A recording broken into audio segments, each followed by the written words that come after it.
मैं इस पे जितना अफसोस किया जाए कम है, लेकिन एक बात ये कहूंगा कि दुश्मनों की जब भी कुछ चाल होती है उसमें पाकिस्तान फेल क्यों होता है।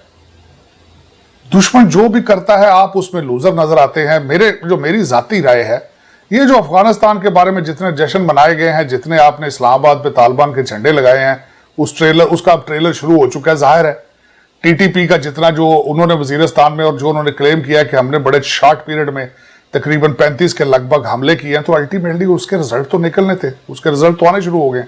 आज अभी तक आपको यह नहीं पता कि आज के दिन में इंग्लैंड ने अपनी टीम का दोनों मर्दों और खवातीन की दोनों टीम के दौरे पाकिस्तान से कैंसिल कर दिए। ये आपने जिस तरीके से कई चीजें की हैं, मैं एक चीज और ये कहूंगा, असद दुरानी साहब जो आईएसआई के पिछले हेड हैं, उन्होंने अगले दिन इंटरव्यू में कहा है कि हमारे फैज साहब जो हमारे आईएसआई के हेड हैं, इनको अल ऐलान करके जाके काबुल का दौरा नहीं करना चाहिए था। ये उनके आईएसआई के एक पुराने चीफ के नए आईएसआई चीफ के बारे में ये स्टेटमेंट है। अब इस तरह की चीजें, ये उनके रिजल्ट तो निकलेंगे। जिस तरीके से लोग आपको, मैंने हमेशा आपको ये कहा था कि पाकिस्तान को बड़े सोच समझ के कदम रखने चाहिए। उसकी वजह यह है कि अफगानिस्तान में तालिबान की कामयाबी जो है उसके बड़े स्लिम चांसेस हैं। एक तो उनके अंदर बहुत ज्यादा ग्रुप हैं। आपने देखा होगा कि जिस तरीके से पूरी दुनिया को पता है कि उनके अंदर इंतशार शुरू हो चुका है मुल्ला गनी बरादर पे और हकानी ग्रुप पे। जिस तरीके से हफ्ता 10 दिन यहाँ पे लोगों में चहमगोइयां होती रही हैं कि या वो जख्मी हो चुके हैं या नाराज होकर वो कंधार जा चुके हैं। इस तरह की चीजें तो अंदर वहां उनकी होनी है और होनी है, रुक नहीं सकती। बल्कि ज्यादा चांसेस इस चीज के कि वहां पे भूख पड़ेगी। उनकी आमदन जो एक बहुत ज्यादा, उनकी आधी से ज्यादा आमदन जो थी वो फॉरेन एड थी, वो बंद हो चुकी है। दूसरा उनका जरिया माश पापी सीड है, वहां पे हीरोइन चरस इस तरह की। अब देखें उस पर किस तरह गुजारा होगा। और जब हमेशा मेरी नजर में भूख पे ज्यादा लड़ाइयां होती हैं और वहां पे जो ग्रुपिंग में एक दूसरे के साथ। अब एक मैं आपको बताना चाहूंगा जो बिलखसूस इस वक्त अफगानिस्तान में पक रहा है कि वो आगे जाते हैं, अमेरिका से पैसे मांगते हैं, तो जाहिर है उनकी टर्म्स पे अमल करना पड़ेगा। उनकी टर्म्स पे अमल करेंगे तो हार्डकोर जो तालिबान है वो उनके साथ वो एक झगड़ा उनका शुरू हो जाएगा। ये उनकी इंटरनल प्रॉब्लम शुरू हो जाएगी और उसका डायरेक्ट असर किस पे पड़ेगा? पाकिस्तान पे पड़ेगा। क्योंकि इस वक्त आप जो मर्जी कर लें, दुनिया तैयार खड़ी है कि पाकिस्तान के ऊपर मलबा डालने के लिए। कि आपने देखे ना, अगले दिन टोनी बिल्किन साहब ने अमेरिका में बैठ के कहा कि आपने 20 साल हमारे से डबल गेम की, आपने हकानी ग्रुप को हार्बर किया वहां पे। और इस वक्त अमेरिका की आइज ऑन ईयर्स कौन है? वो इंडिया है। क्योंकि वो समझते हैं कि चाइना के खिलाफ इंडिया हमें अच्छा हमारा पार्टनर बन सकता है। और इस वक्त सारा उनको जो इंडियन उनके माइंड प्रिपेयर कर रहे हैं। लेकिन ये जिस तरीके से न्यूजीलैंड की टीम वापस गई है, जिस तरीके से इंग्लैंड ने अपना दौरा कैंसिल किया, ये इशारे क्या मिल रहे हैं कि आपकी फॉरेन पॉलिसी फेल होती नजर आ रही है। लोग आहिस्ता आहिस्ता आप पे एतमाद करना छोड़ रहे हैं, आपकी बातों पे यकीन नहीं कर रहे वो। अब इस सारे नरेटर में फिर मैं ये सारी चीजों को कंक्लूड ये होता नजर आ रहा है कि टोनी बिल्किन, इंडियन, ये सारे मूड बना रहे हैं कि पाकिस्तान जो है it's not safe anymore. Sajid साहब, शंघाई ताउन तंजीम के इजलास में वजीर आजम की शिरकत हुई और उनको उस वक्त शदीद गुस्सा आया जब एक कारोबारी शख्स ने अपने दिल का दर्द एक शेर की सूरत में उनको सुनाने की कोशिश की कि जब आप कंटेनर पे थे तो आप क्या करते थे और अब आप जब कमंड में है तो आप एक कैदी जैसी जिंदगी गुजार रहे हैं, और उसको भी चुप करा दिया गया। आप क्या समझते हैं ये दौरा कितना अहम था? और कारोबारी शख्सियात पाकिस्तान के हालात देखते हुए क्या वजीर आजम की तमाम तर जो तसल्ली तशफी है उसके बावजूद क्या वो सरमायाकारी करेंगे? क्या पाकिस्तान में गैर मुल्की लोग अपने सरमाए को इन्वेस्ट करने की कोशिश करेंगे? जो हालात और जो सिनेरियो आपको नजर आ रहा है। मुझे छोटी छोटी चीजों पे इतराज होता है, क्योंकि मैं पाकिस्तान मादरे मिलत है, मैं पाकिस्तान से मोहब्बत है, इसमें कोई शक नहीं है। और क्योंकि अमेरिका में बैठ के आपकी मोहब्बत या बाहर बैठ के आपको ज़्यादा मोहब्बत हो जाती है, क्योंकि आप दूसरी दुनिया के साथ अपने मुल्क को कंपेयर करते हैं।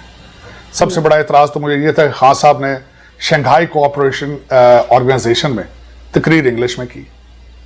मोदी साहब जिन्होंने टेलीवाइज अपनी तकरीर की, उन्होंने बिल्कुल प्योर हिंदी में की। खान साहब को चाहिए था कि आपने पढ़ के तकरीर करनी थी, सारी उर्दू में कर देते आपने शलवार कमीज जैकेट पहनी थी, नीचे आपने गुवाहाटी चप्पल, पेशावरी चप्पल पहनी थी, लेकिन बोल आप इंग्लिश रहे थे। ये ज्यादती की आपने। अब उसमें मैं ये बताऊंगा कि शंघाई एससीओ में एक नई चेंज क्या आई। एक तो ईरान टेबल पे आ गया और इस अफगानिस्तान और उस एरिया के बदलते हुए मैं हालात के बारे में ईरान के हवाले से ये मेंशन करना चाहूंगा कि ईरान और रशिया जो हैं they have become very critical of Taliban. वो बिल्कुल बैक सीट पर चले गए हैं बजाय के आगे होकर वो चीजें प्रमोट करें। रशिया मुसलसल अपने तहफ़्फ़ुज़ात का निशानदेही कर रहा है कि काबल और अफगानिस्तान से दहशत गर्दी सेंट्रल एशिया में उनके नेबर्स में आएंगे। वो बिल्कुल they have reservations on it. तो उसमें जो वहां शेर व शायरी की बात हुई है, मैं जिस तरह पहले आपको बताया है, ये बिल्कुल उसी के साथ अटैच होता है कि यहां पे भी जो शेर बोला और खासकर उसने ये कहा कि खान साहब आप कंटेनर पे थे तो ठीक थे, आज आप कैदी बन चुके हैं जी। उन्होंने बिल्कुल वो CNN वाली खबर के साथ अटैच कर दिया उन्होंने अपने आप को। उन्होंने भी बिल्कुल ये बताने की कोशिश की उस शेर में भी कि खान साहब के इख्तियार में कुछ भी नहीं है, जो खान साहब हैं वो हमारे एक हाइब्रिड गवर्नमेंट चला रहे हैं।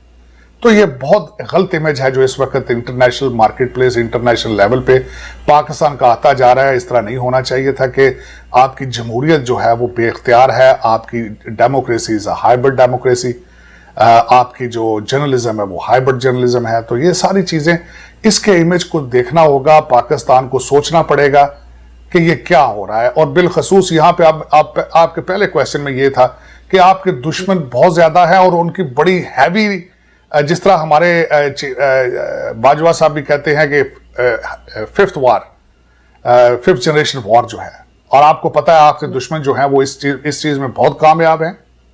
They are highly sophisticated versus आप इतने सोफिस्टिकेटेड भी नहीं है। और सबसे ज्यादा चीज जो मैं मुसलसल आपको कहता हूं कि आपको हर चीज का आप मुकाबला कर पाएंगे, करप्शन का मुकाबला नहीं कर पाएंगे, जो कि इस वक्त पाकिस्तानी कल्चर का हिस्सा बन चुकी है। आप फिफ्थ जनरेशन वार लड़ने के लिए या कोई भी वार लड़ने के लिए आपको नेशनलिज्म की, कौमियत की जरूरत होती है। वो किस तरीके से आपने प्रमोट करनी है ये पाकिस्तान के इदारों को पता है, पाकिस्तान के एस्टेब्लिशमेंट को अंदाजा है, आपकी जमहूरी पार्टियों को अंदाजा है। खान साहब जहां बैठते हैं वो कहते हैं कि 2 लीडर लूट के सारा कुछ बाहर ले गए। खान साहब आपकी अकाउंटेबिलिटी, लोगों ने आपको तब्दीली के लिए बुलाया था, अकाउंटेबिलिटी के लिए बुलाया था, आप अभी तक एक पैसा नहीं बाहर से ला सके। ऐसा ही है। ये आपका काम था, आपका काम था। आपने CNN पे अगले दिन कहा है कि हमारी नाकामियों में ये नाकामी है कि 2 बड़े लीडर लूट के बाहर ले गए हैं, लेकिन आपको वोट किस चीज के दिए थे? आप फिर दोबारा आने वाले हैं कौम के सामने वोट मांगने के लिए, तो क्या करेंगे? आपके अपने टेबल के ऊपर 7-7 अरब की करप्शन है और रिंग रोड माफिया आपकी टेबल के ऊपर बैठे हैं, आपने उनका क्या कर लिया? तो खान साहब ये सारी चीजों के बारे में आपको भी सीरियस होना चाहिए, एस्टेब्लिशमेंट को भी। और क्योंकि इस वक्त इंटरनेशनल लेवल पे आपकी रिस्पेक्ट जो है आपकी गवर्नमेंट की और आपकी जो सारी चीजें हैं उनकी रिस्पेक्ट जो है वो तार तार होती जा रही है। जिस तरह दोशंबे में लोगों ने कहा कि आप कैदी बन चुके हैं, जिस तरह CNN पे क्रिस्टिन फेयर ने कहा कि आप इस्लामाबाद के मेयर भी नहीं हैं।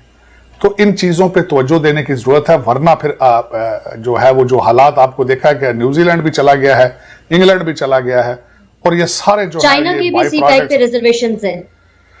जाहिर है वो चाइना का इंटरेस्ट तो सिर्फ डॉलर बेस है, मनी बेस है। चाइना अपना, इस वक्त मैं अगले दिन एक आर्टिकल पढ़ रहा था कि चाइना खुद अपनी फटीक में चल रहा है। वहां से उनकी बहुत बड़ी एक कंस्ट्रक्शन कंपनी है, बैंकरप्सी देने वाली है, $300 बिलियन के वो लॉस में चल रहे हैं।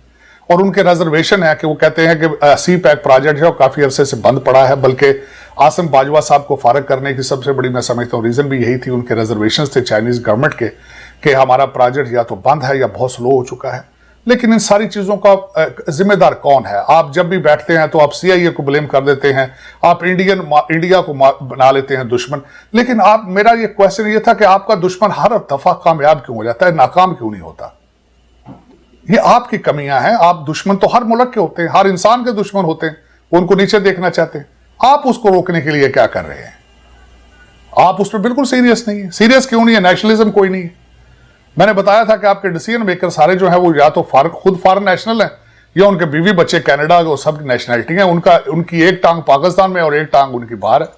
इंटरेस्ट ही कोई नहीं है। तो वो कहां से आएगी चीजें? वो बाहर से अगर इंपोर्ट हो सकती तो मेरे ख्याल में आपको चाहिए कि फौरन जल्दी से जल्दी उसको इंपोर्ट करें, क्योंकि पाकिस्तान की तरफ इस वक्त गर्म हवाओं का रुख है।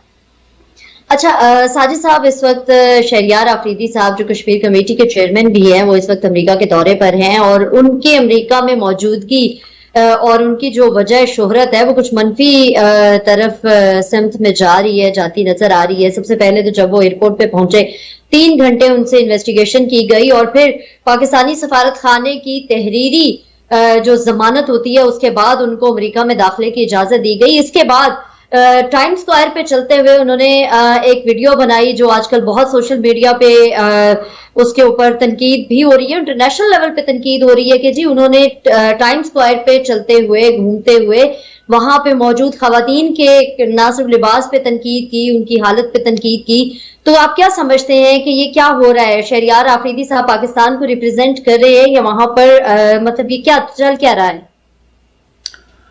मैं अफसोस के साथ ये कहूंगा कि शहरियार अफरीदी साहब न्यूयॉर्क में आके अपना तालिबानी पॉइंट ऑफ व्यू जो है उसको वो स्प्रेड करने की कोशिश कर रहे हैं। मैं अब सबसे पहले तो ये बताना चाहूंगा कि इस वक्त यूनाइटेड नेशन जनरल असेंबली में क्या होने वाला है। यूनाइटेड नेशन जनरल असेंबली में 24 तारीख को मोदी साहब खुद आके स्पीच देंगे और अपनी पूरी टीम के साथ आ रहे हैं। उसके बाद उनकी 1-to-1 मुलाकात है जो बाइडन के साथ। उसके बाद यहाँ पे फर्स्ट टाइम क्वाड जो कि 4 मुल्क इकट्ठे होंगे, जापान, ऑस्ट्रेलिया उनके साथ होगा और इंडिया और अमेरिका इन पर्सन मीटिंग होगी और उसमें तैयारी की जाएगी G20 मीटिंग की।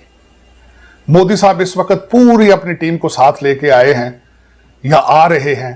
केस ये बनाएंगे कि पाकिस्तान अभी दहशतगर्दी में इन्वॉल्व है और अफगानिस्तान में जो आगे अफगानिस्तान की वजह से खिता जो है वो बिल्कुल खतरे की लपेट में आने वाला है।